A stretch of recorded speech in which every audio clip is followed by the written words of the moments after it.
morning, everyone. The honorable of my beloved audiences will always be guided by the Allah Subhanahu wa Ta'ala. Firstly, let's thank to our God, Allah Subhanahu wa Ta'ala, who has given us His mercies and blessings. Secondly, may salawat and salam always be with to our Prophet Muhammad Sallallahu Alaihi Wasallam, who has guided us from the darkness to the brightness. Ladies and gentlemen, I'm ALIFAH ZAFARANI and I'm a participant of Senior High School in Bungo. I would like to deliver my speech. The title is The World I Dream of in 20 Years. Ladies and gentlemen, do you have any dreams? Everyone must have dreams, right? Dreams of becoming a great person. Whatever the dream is, the most important thing is having the courage to make it real. Walt Disney once said, all our dreams can come true if we have the courage to pursue them. So, courage is one of the keys to making our dreams come true.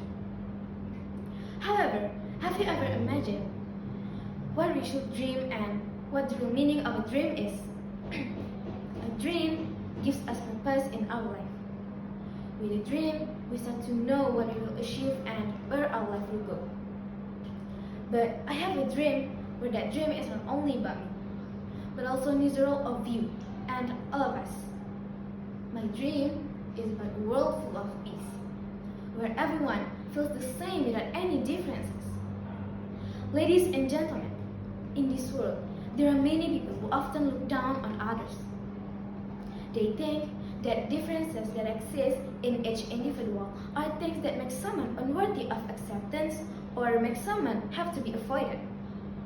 In fact, from those differences, we can learn how to respect others and live in mutual understanding. However, have you ever imagined what the world would be like if such action didn't exist? Would the world feel truly peaceful, or would everyone finally experience the true meaning of peace?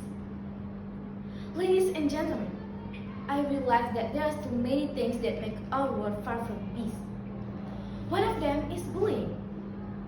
Bullying can happen because they look down on others due to differences they have.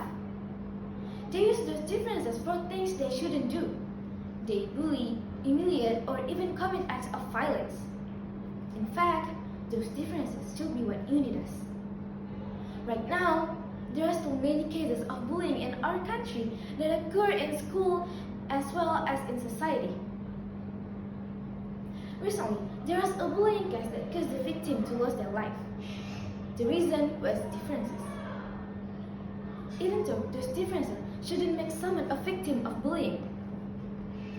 Ladies and gentlemen, peace will never exist if we keep hurting others with our words or actions.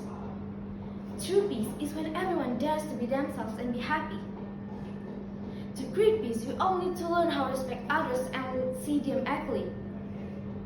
Let's start by being kind, being aware, and being more loving. We all have a role in building the future. Our generation shapes the direction of this world. Ladies and gentlemen, that's the world I dream of in 20 years. A world full of peace, understanding, and people who accept and respect each other. So, let's be part of the change, because the future of the world is in our hand. That's all for my speech. Thank you.